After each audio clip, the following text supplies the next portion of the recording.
Okay, so hey everyone, and welcome to another episode of Default Global. This is where we connect with global first entrepreneurs, tech leaders, and remote work experts from all around the world to share their experiences and knowledge.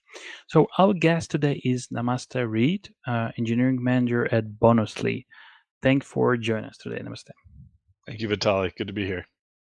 Absolutely. So, let's start then, and maybe for start, could you start by introducing yourself and telling us a bit more about Bonusly?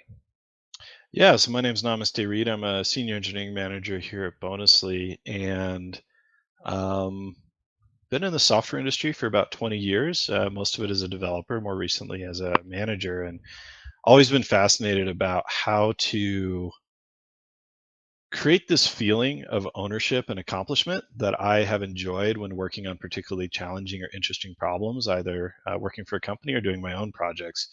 And so finding that intersection of people, purpose, and profit is something that I've been after for myself. And then as a manager, something I wanted to create for other people. And just been always very interested in what the dynamics are at companies that maybe lead to those conditions manifesting or prevent them in some cases. So at Bonusly, that is part of our mission. We want to build better connections for better teams, and we do that by creating a sense of appreciation, recognition, and meaning in people's work, and helping them have very powerful, authentic relationships. Both from a top-down perspective, your manager relationship is one of your most important, but also helping you connect and feel appreciated and recognized by your peers, and then sharing that appreciation back out, which is good for everybody. And currently, Bonusly in this, I guess, transition from remote and from being a remote and hybrid company, right, to a global first company as you starting, as you already started hiring in Latin America, right? So obviously, I know some details of this because my company helps with this. Yep. But for our listeners, right? Can you walk us through this transition process? And let's start maybe. Why did you decide to go global, and what was the number one problem you were trying to solve? Yeah, overall, there's a couple big motivators for us to go global. One, we are a global product. We have wonderful customers all over the world. And so having some presence within our employee base that is also global makes a lot of sense. We can better understand our customers. We can better understand the international scene by having people that are part of that international scene. And then the other factor is being a remote first company, and one of our core values is seeking and embracing diversity. Restricting our recruiting pool to just the United States, we could be more diverse. And so opening up that funnel to any qualified, fantastic engineer, quality engineer, software engineer, and who knows what else will come down the pipeline, that's a way to increase the diversity of the candidates that we can interview and we can integrate. And so we're set up really well at this stage as a company to be able to embrace people who are outside of the United States, bring them into our teams and help them to become fantastic team members, and then we benefit from those diverse perspectives and skill sets that they bring on board. And did you have any specific criteria for choosing the location, country to hire from, and what unique aspects were you considering while expanding internationally from the Yeah, it's a good location perspective? question. Yeah, it's something we thought a lot about. From previous experience, working across time zones has a number of challenges. And Hmm. while we are a remote first company, we do a lot of synchronous collaboration, and it's part of our DNA, part of our culture. Maybe we'll evolve and become more async over time, but for our current size and stage, we wanted to keep that close collaboration going, have the ability to see and talk to each other, to connect as people, and then from there, bring the best ideas to the surface, build and create amazing things for our customers. So we wanted to focus specifically within the Western Hemisphere and Latin America because of the quality of talent and of people in this region. And then also the fact that while we currently span the United States, including Latin America, we can still have very large overlaps of co working hours and achieve that similar level of collaboration. And did you have any preferences in terms of specific country in Latin America? That's where you guys at Globee have been very helpful in kind of directing that conversation and helping us understand where the talent lies. The approach we've taken to hiring, you've been able to resolve most of the challenges of working across multiple countries since we don't have a in-country presence today. Um, we were able to target basically anywhere that talent comes from. So we followed your lead there, and it's been very good so far. That's good to know.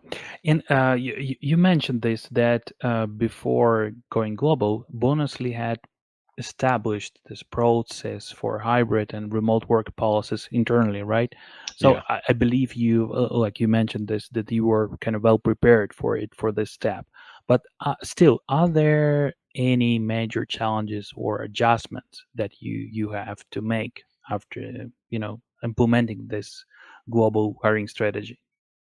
I think the biggest one, so we, as a remote first company, we still value that in-person time, and we are making a priority of getting everybody together at least once a year. We'd really like to do more like two, three, even four. Um, but as our teams are spread across the United States and now the Western Hemisphere, there's a lot of logistical and financial challenges with doing that. So the biggest thing is that if somebody's coming to maybe an on-site in Denver area where our headquarters is, it's a lot longer flight from, say, Argentina or Brazil than from even New York or California. So I'd say that's the biggest challenge. We're working through that right now, but we very much want to include everybody in these on-site activities and have everybody have a chance to connect and grow both remotely and face to face. So we are working to make sure that's reality for everybody. And so you already hired a number of engineers, right, from Latam. And maybe we can go a bit deeper in terms of your concerns. Can you please share your expectations before you jump into this global hiring process and the reality of it? What were your concerns, and did they meet the reality? Yeah, I'd say the two biggest concerns were just compliance and understanding what the compensation models look like for people in different countries, what the regulatory requirements are, that we are protecting Bonusly as an entity and our business and not opening ourselves up to any potential litigation or penalties. And so there's a lot to learn there. And then the other part was ensuring that the people that we do bring in are well integrated into our teams, are able to hit the ground running, are received well internally, and are set up for success. And speaking about that, speaking about specific talent, who exactly are you looking for right now in Latam? What skills, what type of personality, and maybe what qualities do you look for in a candidate when hiring for a remote position that may be kind of different from the requirements for engineers in the US? I'd say overall, we really don't differentiate between engineers in the U.S. and engineers in Latin America. As far as I'm concerned, we're all people, we're all engineers, and we all want to work together. So while we do embrace people's diverse backgrounds, there's a certain profile of an engineer that we seek at Bonusly, and it comes down to a lot of our values around collaboration. We want people that are really going to own their work and be leaders within their role, and take take responsibility for what it is they're trying to accomplish and responsibility for helping make everybody around us better. And that's where the seek and embrace diversity really yields value because each person bringing their unique perspective and background, both in terms of just how they think, their experiences, but what part of the system they're working on, putting that together, we can manifest our collective intelligence as an organization, make better decisions. So we want people that are going to come in and participate, engage in that culture, and help make us better together.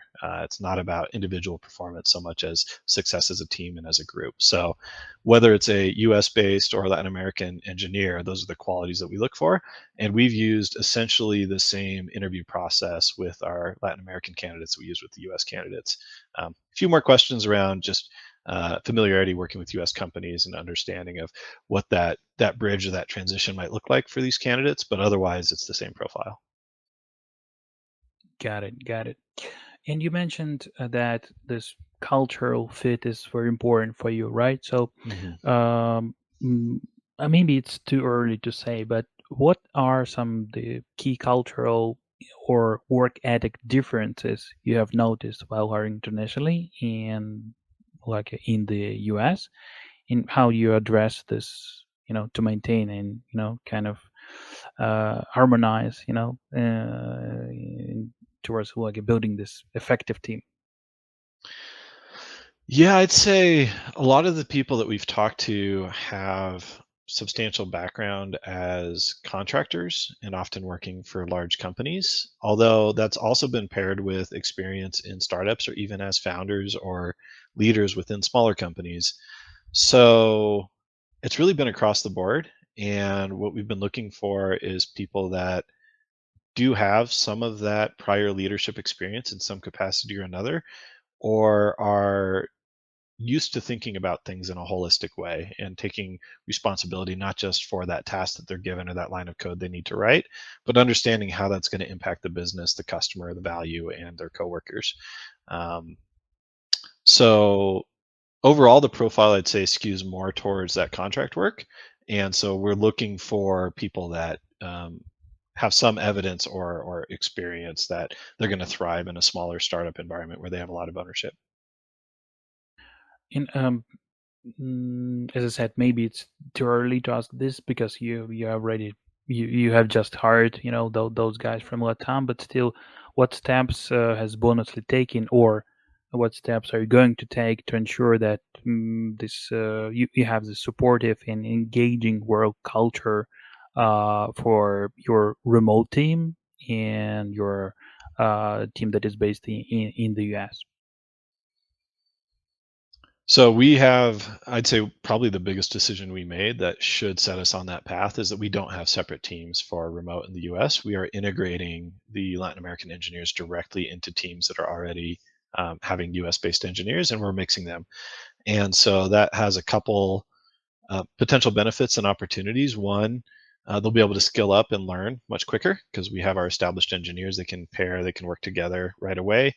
We're also moving in the direction of more of an apprenticeship model, which a number of people at the company have had very positive experience with, where pairing is going to become part of our default mode of work. And that both helps people build those connections very quickly and allows for much faster training and skill growth over time, maybe at the cost of a little bit of short-term productivity. Parallel work will be reduced, but there's benefits in that too. Um, and then the other piece is that acknowledging that the engagement model is different for contractors in Latin America versus U.S. full-time employees. Wherever and whenever possible, we strive to treat everybody equally. So one of the things that's been, I think, a big draw for Latin American engineers to come to Bonusly, and also will ensure that this team experience is cohesive, is that they're going to have the same opportunities for growth and advancement, for coaching and mentorship. Like I said, inclusion in all company activities, similar equivalent benefits in whatever way is possible given the compensation model. So each and every decision we're making is to treat them as equally as possible to the full-time software engineers within the US. And then within the team, everybody is treated the same as well. In maybe you touched this, but maybe we can, go a bit deeper. So for potential talent who are listening to us right now, who are listening to this podcast, what would you say are the top reasons to consider joining Bonusly right now? Yeah, I think it's a lot of what we talked about before, just the opportunity to be part of a team, to be part of a company and a product that you have a chance to make a big impact on, and is a meaningful opportunity to help make the world a better place in our small way. So I'd say that's the number one thing. The other one is what we already touched on in terms of a sense of ownership.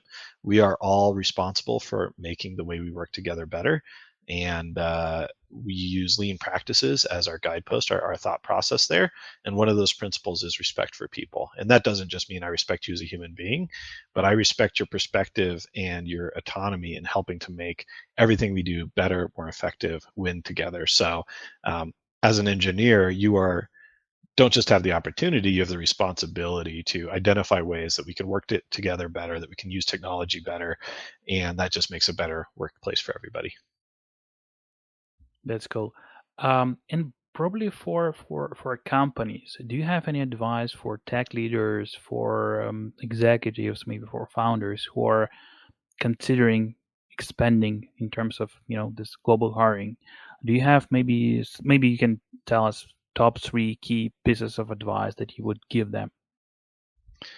Yeah, it's a good question. This is going to sound like a big plug, but I'd say number one, find a really good partner to work with. I feel like we found that with Go Globy. That makes the whole process so much easier. Where the most valuable thing is time, especially when you're a smaller Yeah. company, but I think in life in general, and the amount of time saved by having a partner that's navigated this before, that's an expert, and can really understand what our needs are and help to create a funnel of candidates that meet those needs. That is key. I think the second one is hold a high bar. Understand who you're trying to bring in, what your standards are, put Right. the effort in to make sure you're getting the right people for your organization. They're out there.